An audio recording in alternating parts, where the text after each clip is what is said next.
গুরুসদয় দত্ত রোডের ISKCON house থেকে জগন্নাথ বলরাম সুভদ্রার রথ রওনা দেবে ময়দানের উদ্দেশ্যে। ঠিক কোন পথ ধরে জগন্নাথ দেব মাসির বাড়ি যাবেন তা জানালেন ইসকন মন্দিরের সহ অধ্যক্ষ বল্লভ চৈতন্য প্রভু। আমি অনুরোধ করব বল্লভ চৈতন্য প্রভুকে এবারের রথযাত্রার যে রুট এবং থিম সম্পর্কে উনি জানাবেন। हरे कृष्ण। नीलाचल निवासाय नित्याय परमात्मने बलभद्र सुभद्राभ्यम जगन्नाथाय ते नमः। श्री जगन्नाथ स्वामी की जय। तो এবার আমাদের রুট হচ্ছে সোজা রথের রুট। সোজা রথ হচ্ছে রবিবার দিন 7 জুলাই। আর আমাদের সুন্দর করে এই রথ যে ভগবান জগন্নাথ বলদেব সুভদ্রা মহারানী রথ সে আলবার্ট রোড দিয়ে শুরু হয়ে হাঙ্গারফোর্ড স্ট্রিট, তারপরে মিন্টো পার্ক ক্রসিং, ওখান থেকে হয়ে শরৎ বোস রোড, হাজরা রোড, তারপরে হাজরা ক্রসিং, ওখান থেকে হয়ে এসপি মুখার্জি রোড, এক সাইড আসবে জওয়াহরলাল নেহরু রোড, তারপরে park street crossing, Outram road হয়ে টিআইএ পার্ক স্ট্রিট গ্রাউন্ড মেলা গ্রাউন্ডে ভগবান ওখানে 8 থেকে 14 জুলাই গুন্ডিচা মন্দিরে নিবাস করবেন।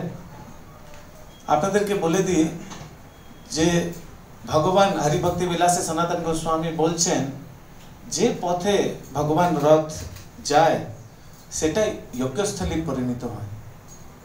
খুব বিশেষ যে রথ ভগবানে বেরোচ্ছে সে আমাদের পরম সৌভাগ্য। ভগবান ভগবান রত্নবেদী ছেড়ে যায় না, প্রাণ প্রতিষ্ঠা করে গর্ভ থেকে বেরোয় না, কিন্তু জগন্নাথ এমনই কৃপালু, তিনি আমাদেরকে কৃপা করার জন্য বেরিয়ে আসেন নিজের গর্ভগৃহে ছেড়ে রাস্তা উপরে আমাদের সবাইকে কৃপা করার জন্য। আমাদের এটা সৌভাগ্য সমস্ত কলকাতাবাসীদের। আর উল্টো রথ হচ্ছে 15 জুলাই মেলা গ্রাউন্ড থেকে শুরু হবে, Outram road, park street crossing, Jawaharlal Nehru road, Esplanade crossing হয়ে SN Banerjee road, Moulali crossing, তার ফিলিপস মোড়, Anandapalli, park circus crossing, 7 point crossing, Shakespeare Sarani হয়ে হাঙ্গারফোর্ড স্ট্রিট, তারপরে ISKCON 3C Albert road Shri মন্দিরে ভগবান প্রবেশ করবেন। তো এটা আমাদের আনন্দমোহন পুজীভাবে বললেন 53rd কলকাতা রথযাত্রা 53। আর আমাদের সংস্থাপকাচার্য ছোটবেলা থেকে রথ, উনি যখন 4 বছর বয়স ছিল তখন থেকে উনি এমজি রোড হ্যারিসন রোডে বার করতেন। তো এরকম আর মেলায় ওখানে 8 থেকে 14 তারিখে হতে হবে। হরে কৃষ্ণ।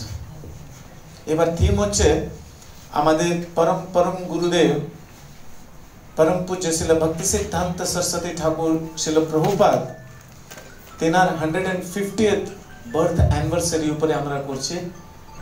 কেননা উনি এই গৌড়িয়া বৈষ্ণব প্রচার করেন প্রথমবার কলকাতা আসেন মায়াপুর থেকে। আর তিনি বাগবাজার গৌড়িয়া মঠ স্থাপনা করে ওখান থেকে তিনি প্রচার শুরু করেন। আর আজকে আমরা দেখছি ওই ওনার একজন শিষ্য আন্তরাষ্ট্রীয় কৃষ্ণ ভাবনামের সঙ্গে সংস্থাপকাচার্য শিল এসি ভক্তি বেদান্ত স্বামী স্বরূপা প্রভুপাদ আজ কোথায় নিয়ে গেছে, সারা বিশ্বতে এই গৌড়িয়া বৈষ্ণব প্রচার করেছে।